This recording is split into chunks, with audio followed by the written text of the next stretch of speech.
this was not taken seriously. I got so much stolen from myself when he attacked me. As a male, the act was laughed off by her and her friend. I told him I changed my mind. That's when he looked at me and put it in anyway. It took me so long to realize what happened because I was so into him. He raped me. They took me into a van and dehumanized me. When I was in 8th grade, I got my first boyfriend. I was really nervous and unsure of how and when sex came into a relationship. He began to ask if we could, and it seemed harmless. I had learned that I should expect that from men. Over time, it made me feel like I was letting him down for saying no so many times.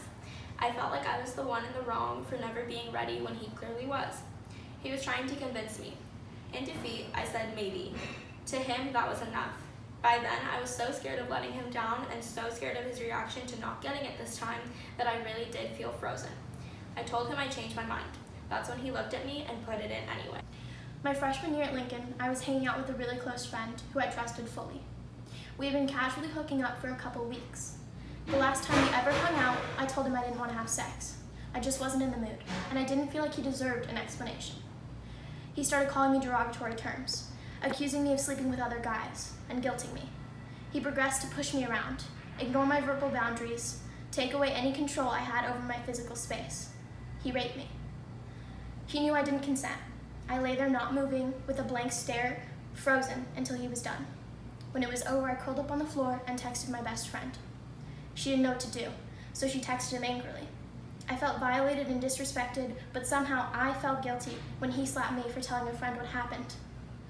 I knew my control wouldn't be taken away, again, and he would be able to hurt me more if I ever told anyone else, so I never reported. I'm not the only Lincoln student with a story like this. This is why education and discussion like this matters. I was gang raped by 3 guys one night when I was walking home. They took me into a van and dehumanized me. I wish this never happened, but it's made me the person I am today. I'm stronger now because of it.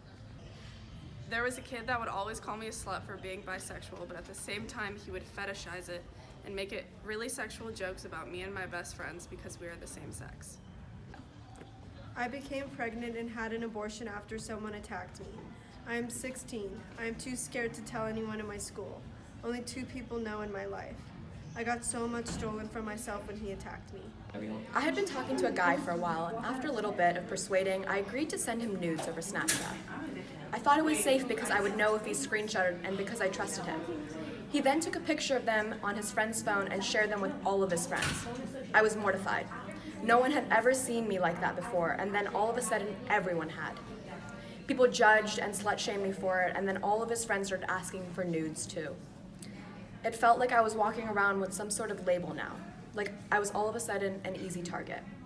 I was really crushing on one of my best friends to the point where I'd do anything, even though I knew he didn't like me back. He took advantage of me and did things I never consented to. It took me so long to realize what happened because I was so into him. I was sexually harassed and assaulted by someone who used to be my best friend, and I couldn't tell them to stop because he had severe depression, and saying I didn't want a relationship would lead him to commit suicide or become severely depressed. When I would tell the person I was in a relationship with to stop doing something sexual, they would either get super mad, super sad, say that they were going to kill themselves, or blame their mental illness on me. I asked to be removed from classes with him, and this was not taken seriously. I asked for him to be talked to by his counselor and other higher-up people within the school, and this wasn't taken seriously because his response was, "I'm gay. Why would I do that?" She ended up sexually harassing me by grabbing me where it did not feel pleasurable to be grabbed. As a male, the act was laughed off by her and her friends. But after that, I just went back to my host family and felt gross. The next morning, I was fine for the most part, other than not wanting to see her. But what I felt when I got home was awful.